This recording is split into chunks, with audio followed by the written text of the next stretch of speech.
Spirituality and Aging by Bonnie Dixon.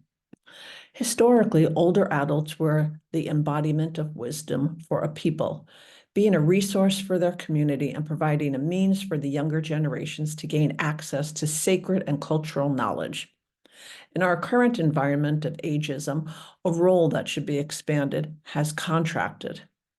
Older adults overall are treated more as a disease than as a whole person with spiritual, physical, emotional, and social dimensions. Ignoring the whole person interferes with their health outcomes, and one could argue also with the health outcomes of the younger generations, since they too are aging. We don't like to believe it, but we are all dying from the moment we take our first breath. Beginning in the 90s, the MacArthur Research Network introduced the concept of positive aging. Because spirituality and religious participation are often correlated with positive aging as much as diet, exercise, mental stimulation, etc., there is an interest in why spirituality has a positive effect on the quality of life and end of life. McFadden wrote in the Journal of Social Issues in 1995 that older adults who are more religious tend to demonstrate greater well-being than those who do not. What's important? What's not? Who am I? Why am I here? These are all important and I would say human considerations that have existed possibly since the beginning of man, but certainly for millennia. Find a human artifact and you're likely to find something that speaks about our quest to know and understand a higher power.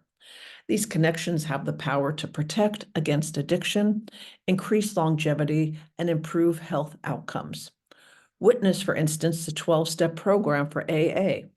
As a result, there is interest in integrating spiritual practices into healthcare to address issues such as aging, mental and physical health, and coping with death and dying.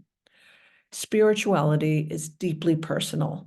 For some people, being spiritual is about their practice of a particular religion or their belief in God. For others, it may deeply be felt emotions that may or may not involve belief in a higher power or any single philosophy or beliefs.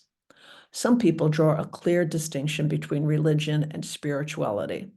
At its core, its purpose is to try to answer existential questions like those listed above.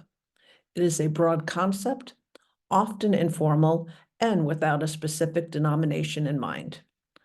Religion is often seen as being well-defined, highly structured, focused on community and rituals, and with an outward experience. Can you be spiritual and not religious, or religious and not spiritual? The answer appears to be a solid yes. People are often drawn to explore spirituality as they age.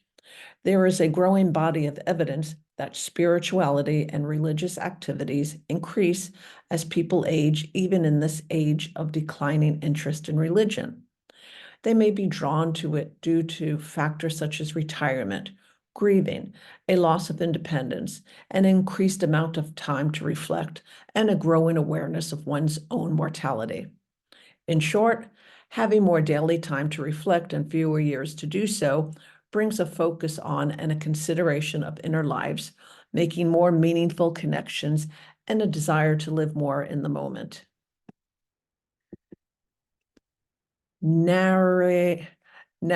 Sami is a study published in 1999 in the International Journal of Nursing Studies wrote, "Spirituality is rooted in an awareness, which is part of the biological makeup of human species.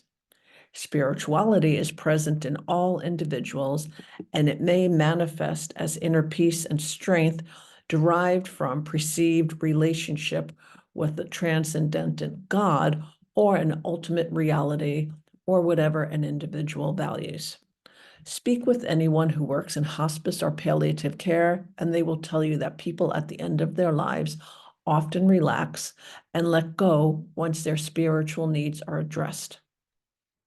Spiritual care is one of their 4 pillars of practical hospice care, alongside medical, psychological, and social care.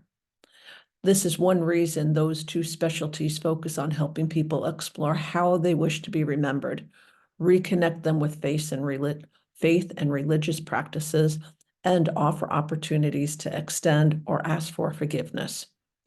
If healthcare providers recognize and attend to the needs of terminally ill patients, studies have shown that the positive aspect of spirituality on healing and health increases the quality of life of patients.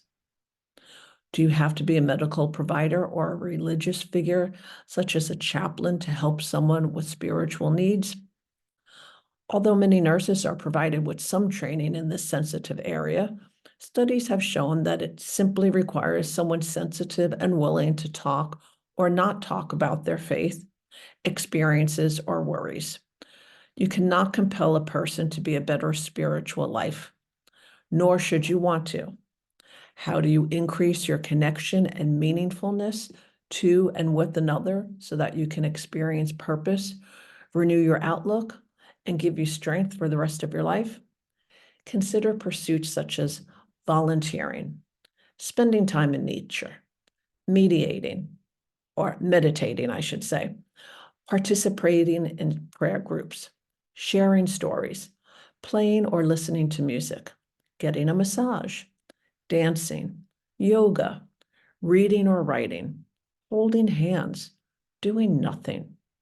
The activities that allow you to feel closer to others, to make a positive difference in the lives of others, and that allow you to feel connected with something bigger than you will feel more spiritual to you. Remember, there is no one size fits all, no answer that works for everyone.